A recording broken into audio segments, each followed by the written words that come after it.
In this problem, we're going to take a look at an example that involves writing a time complexity function that'll have a couple of different types of terms in it, specifically polynomial and logarithmic.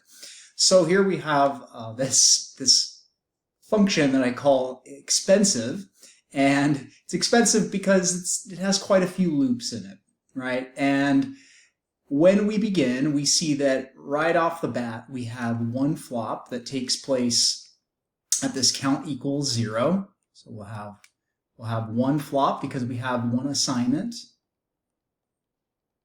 And then we get into this loop structure. And remember what happens whenever we loop. This one goes from 1 to 3n. So that means this whole block right here is going to run 3n times. So if we started counting at 1 all the way up to 3n, we'd stop at 3n. Then this inner one, this is going to run for every every iteration of these 3n loops where I goes from 1 to 3n, j will run from 2 to n. Okay, now since it starts at 2 and goes to n, that's actually going to be n minus 1 iterations, because we're not starting at 1, we're starting at 2. And then for every one time that this second for loop runs, this one will run from 1 to n. It'll run n times.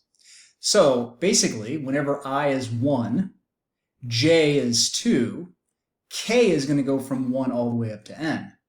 Then j will come back up here, we'll go to 3, and then k will run from 1 to n, and then j will be 4, k will run from 1 to n. So this will always run n times for each of the n minus 1 iterations of the second nested for loop, or I guess the first nested for loop, and then that will be for every one of the 3n iterations here. So this will run a total of 3n times n minus 1 times n times. And each of those times we have an assignment and we have one arithmetic operation in addition. This is going to require 2 flops each time that it runs. So what do we have so far? We have t of n is equal to, we have one flop here, plus we'll have 2 flops per one iteration, multiplied by, we'll have a total of 3n times n minus 1 times n iterations total. So the total number of flops will be 2 times 3n times n minus 1 times n. So I'll go ahead and just distribute this so that we can more clearly see the order. This, when we distribute, will give us 3n squared minus 3n, but then another n will multiply in, and that will give us 3n cubed minus 3n squared. So if we then multiply that by 2, that will give us 6n cubed. So maybe I will just go ahead and write that simplification up here. That will give us 6n cubed minus 6n squared. Again, this 2 is going to multiply this entire parenthetical expression. Now that's not all, because now we have this while loop down here that is also dependent upon the value of n. And we know that this is going to continue to run as long as n is bigger than 1. So what are we going to do? Well, we're going to look at, the computer's going to look and say, hey, is n bigger than 1? And for the beginning part of this, we assume that it is. That's the worst case situation, that this while loop will have to run because it will satisfy the condition. So what's it going to do? Well, it's going to run 2 flops here, a division and an assignment. This will be 2 flops. And basically, it's just going to take the value of n, split it in half, assign it to the value of n, and then it's going to keep track of some sort of counting process, 1 subtraction, 1 equality. That's going to be 2 flops. And coupled together, this will give us 4 flops for every time this while loop runs. It's gonna say, okay, n is bigger than 1, divide it by 2, do this, and then come back up and ask, is n bigger than 1? If it is, then divide it by 2 again, assign the new count value, and continue to repeat. So at this point, we have to ask ourselves, well, how many times is it going to divide n by 2? Well, the way we think about this is we say, all right, we're starting with n. In the worst case, we're going to have to divide it by 2. So same thing as multiplying by a half. Again, loop comes back up here. It says, okay, is n bigger than 1? If it is, then it's going to multiply by 1/2 again. So whatever the result of the previous 1/2 of n is, it's going to take 1/2 of that.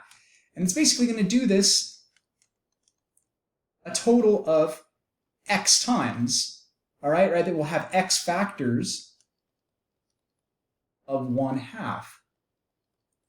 Now, we don't know. X could end up being 0. We may not have to do any of this, right? But we're looking at the worst case scenario where there's going to be some number of factors of 1/2 before this loop is satisfied and says, okay, now n is less than or equal to 1, and we're going to terminate. So we would at this point say, well, the number of factors of x that we'll have will depend upon when the value of n becomes less than or equal to 1. So the way we'll frame this question is we'll say, well, we'll have x powers of 1/2 multiplied by n, because remember, multiplication is associative, so you can multiply all these 1/2 before you multiply them by the n, and we're going to set it equal to 1 because that's our boundary, right? Anytime, if I kind of think about, n, and here is, this represents kind of the size of n, and here's our cutoff of 1. So maybe it starts up here, and then it gets cut in half, and then that gets cut in half, and eventually, maybe it hits 1, and then we want to terminate. So this will give us the answer to that question. So we want to solve for x. Remember, n is something the user specified, so that's actually not an unknown, or not a variable, I should say. So we'll have 1/2 to the x equals 1/n. We'll take the log of both sides because remember what we want to do is we want to get that power down from the exponent, or that power down from the x down from the exponent. That'll give us x times the log of 1/2.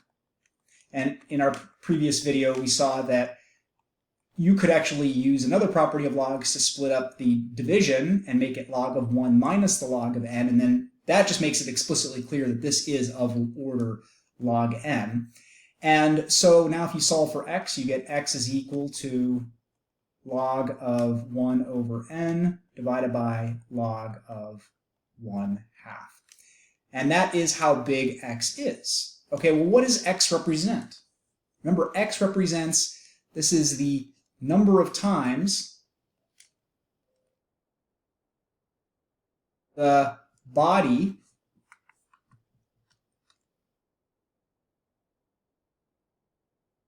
of the for loop will run, while loop.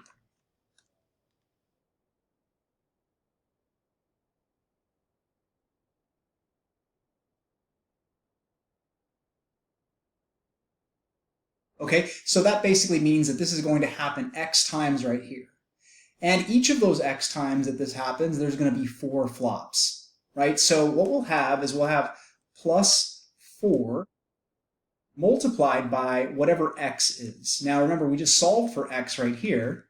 So x is equal to log of 1/n divided by log of 1/2.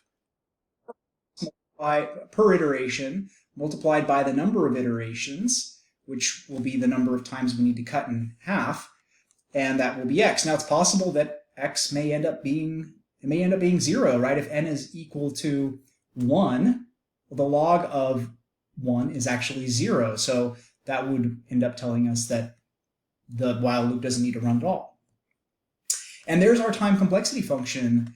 T of n equals, we have a linear term, so let's map this out because now we want to know what's the complexity of this. So this is a constant, that's of constant order.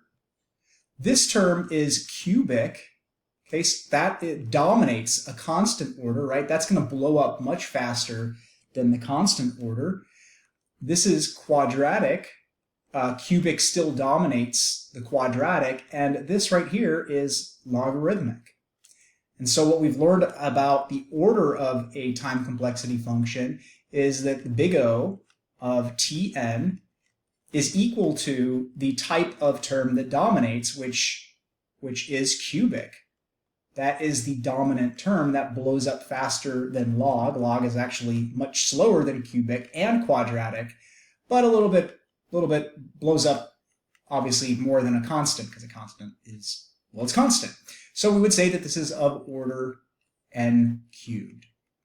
And there is our final answer for this problem. So we get a mixture of polynomials and logarithmic.